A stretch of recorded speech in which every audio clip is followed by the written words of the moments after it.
السلام علیکم ورحمۃ اللہ وبرکاتہ۔ بسم اللہ الرحمن الرحیم۔ اسکندر اعظم کا جسم مرنے کے بعد گلنا شروع کیوں نہیں ہوا؟ کیا یہ کوئی کرشمہ تھا؟ دنیا کے طاقتور ترین جرنیل اور فاتح حکمران سمجھے جانے والے اسکندر اعظم، جسے الیگزینڈر دی گریٹ بھی کہا جاتا ہے، کو کوما کی حالت میں زندہ دفن کیا گیا تھا، اور دنیا بھر کے حکیم ان کے مرض کی تشخیص نہ کر سکے تھے۔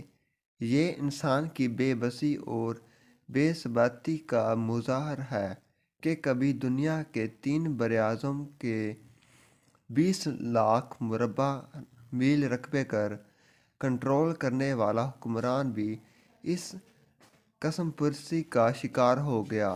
ارطغرل کا یہ شاگرد آخر کار جوان، جو کم عمری میں مفلوج ہو کر دنیا سے چل بسا، کہتے ہیں کہ یہ انسانوں کا سب سے بڑا خوف ہو سکتا ہے کہ کسی فرد کو اس وقت مردہ اقرار دے دیا جائے جب وہ زندہ ہو، اور اتنا بے بس ہو کہ اس کی تصدیق یا تردید بھی نہ کر سکے، اور زندہ ہی دفن ہو جائے۔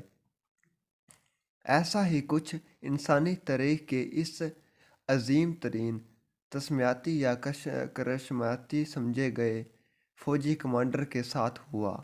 2000 سال سے اس کی موت معمہ بنی ہوئی ہے کہ کیا انہیں زہر دیا گیا، یہ بہت زیادہ شراب نوشی ان کی موت کی وجہ بنی، یا کسی موذی مرض، ملیریا یا ٹائیفائڈ کا شکار ہوئے۔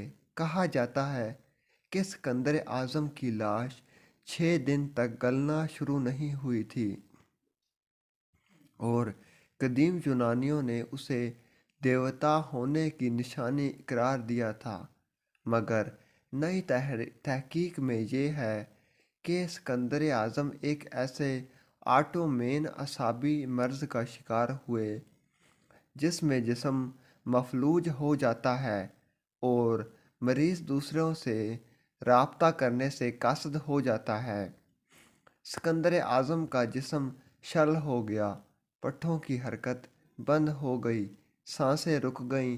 ایسا ہی اسکندر اعظم کے ساتھ ہوا، اور ان کے ساتھیوں نے مردہ سمجھ کر 6 دن تک لاش سڑنے کا انتظار کیا، اور اسی دوران موت واقع ہو گئی۔ موت کی وجہ بخار اور پیٹ درد بتائی گئی۔ کسی نے یہ نوٹ نہ کیا کہ ان کا دماغ کام کرتا رہا۔ نیوزی لینڈ کی اوٹالاگو یونیورسٹی کی تحقیق میں بتایا گیا کہ اسکندر اعظم ایک مرض گولین بیرے GPS کا شکار ہوئے۔ اللہ کی مخلوق کی بہتری، بھلائی اور اللہ کی خوشنودی کو مقدم رکھا وہ شخص مرنے کے بعد بھی لافانی ہے۔ ویڈیو اچھی لگے تو چینل کو لائک کریں، سبسکرائب کریں، شیئر کریں، تاکہ ہماری ہر ویڈیو آپ کے پاس بآسانی پہنچ سکے اور ہماری حوصلہ افزائی ہو سکے۔ شکریہ۔